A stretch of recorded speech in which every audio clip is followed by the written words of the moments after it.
तो दोस्तों आज के इस वीडियो में आप लोग सीखने वाले हैं कि समकोण त्रिभुज में किसी भी दो भुजा का मान देकर के तीसरी भुजा को पूछे तो तीसरी भुजा का मान किस प्रकार से निकाला जाता है। देखिए सबसे पहले यहाँ पे चित्र में दिया गया है कि त्रिभुज A B C. A B C में देखिए ए बी बराबर दिया है 4 सेंटीमीटर, ए बी बराबर 4 सेंटीमीटर दिया है और बी सी बराबर दिया है 3 सेंटीमीटर और हमको ए से निकालना है। तो ए से निकालने से पहले आप लोग ये जान लीजिए कि किस भुजा का क्या नाम है। तो इस त्रिभुज में जो सबसे बड़ी भुजा होती है उसका नाम कर्ण होता है। जैसे ये हमारी भुजा है, ये 90 अंश है, 90 अंश के जस्ट सामने वाली जो भुजा होती है इस भुजा का नाम होता है कर्ण। इस भुजा का नाम कर्ण है और जो भुजा नीचे है जो जमीन से लगी हुई होती है इस भुजा का नाम होता है आधार। इस भुजा का नाम आधार है और जो भुजा सीधी होती है, सीधी का मतलब लंबवत हो, जो 90 अंश का कोण बना रही हो, उस भुजा का नाम होता है लंब। क्लियर हो गया? तीनों भुजाओं का नाम आप लोग जान गए।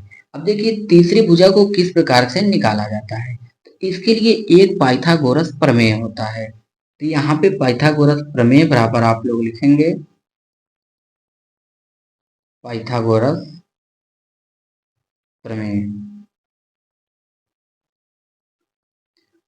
तो इस पाइथागोरस प्रमेय की मदद से किसी भी भुजा का मान आप लोगों से पूछेगा तो आप लोग तुरंत निकाल पाएंगे।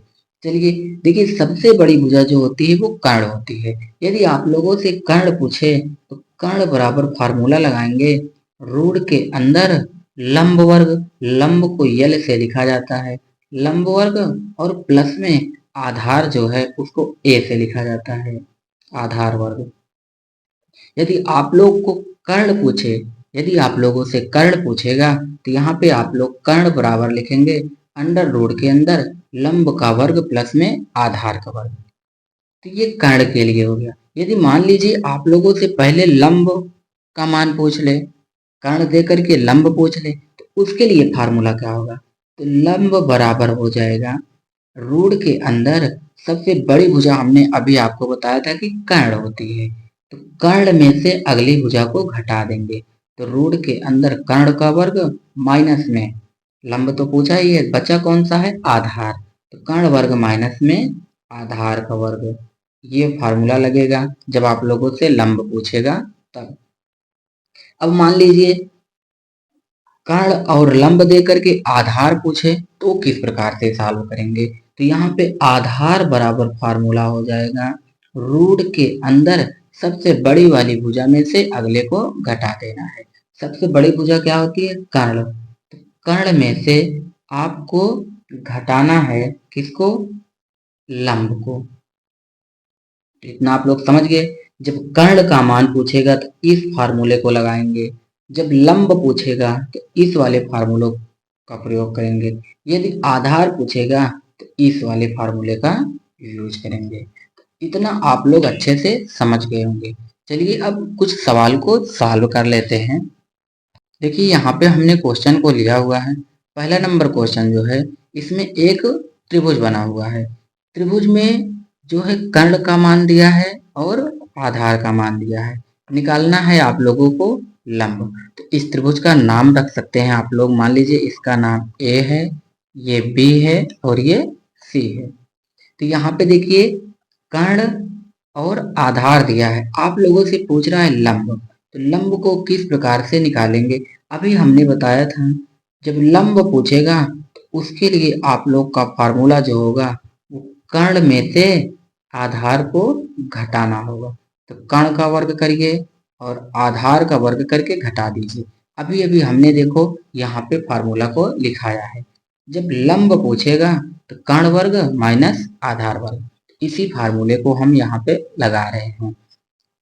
अब देखिए कर्ण का मान कितना है 10 है, तो रूट के अंदर 10 का स्क्वायर माइनस में आधार कितना है 8 है, तो 8 का स्क्वायर कर दीजिए। अब देखिए इसको आप लोग वर्ग करेंगे। जब 10 का वर्ग करेंगे तो 10 दम 100 और माइनस 8 का वर्ग करेंगे तो 8 अठाई 64 हो जाएगा। उसके बाद यहाँ पे पहले आप लोग 100 में से 64 को घटा दीजिए। यदि आप लोग 100 में से 64 को घटाएंगे तो बचेगा 36। तो यल का मान निकाल रहे हैं, तो यल बराबर 36 का वर्गमूल क्या होगा, 6 होगा। तो यल बराबर कितना आएगा, 6। जो आप लोगों ने यल का मान निकाला है वो 6 आ गया। तो यही आप लोगों का आंसर हो जाएगा। अब इसी प्रकार से एक और क्वेश्चन को सॉल्व कर लीजिए। देखिए यहाँ पर कर्ण का मान न दे करके आधार और लंब दे दिया गया है। इस त्रिभुज का नाम लिख लीजिए ए बी सी। देखिए चाहो तो आप लोग यहाँ कर्ण ही रहने दीजिए या फिर कर्ण को यक्ष मान लीजिए। उसी प्रकार से यहाँ भी आप लोग इस लंब के स्थान पर यक्ष मान सकते थे। बस अंतर इतना होगा कि यहाँ पे लंब लिखेंगे तो वहां पे यक्ष लिखेंगे।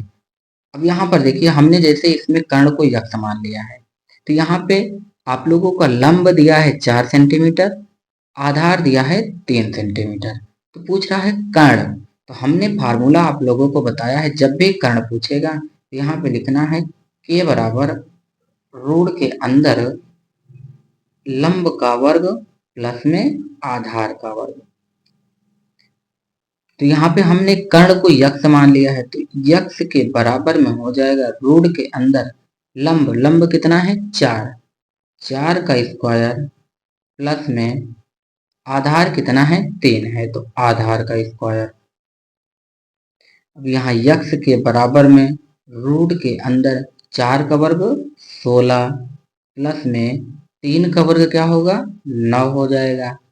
यहाँ पे हो जाएगा यक्ष के बराबर में अंडर रूट 16 में 9 को जोड़ दीजिए, 16 9 25 होगा। तो यक्ष बराबर 25 का वर्गमूल क्या होगा 5। क्योंकि यदि आप लोग 25 का खंड निकालेंगे, देख लीजिए यहाँ 25 का खंड निकालेंगे तो पचहम 25 और 5 कन्नम 5, यहाँ पे जोड़ा किसका बन रहा है 5 का। तो 5 जो है 25 का वर्गमूल है, तो यही इसका आंसर हो जाएगा, यक्ष बराबर 5 सेंटीमीटर। तो इसी प्रकार से तीसरी भुजा का मान निकाला जाता है।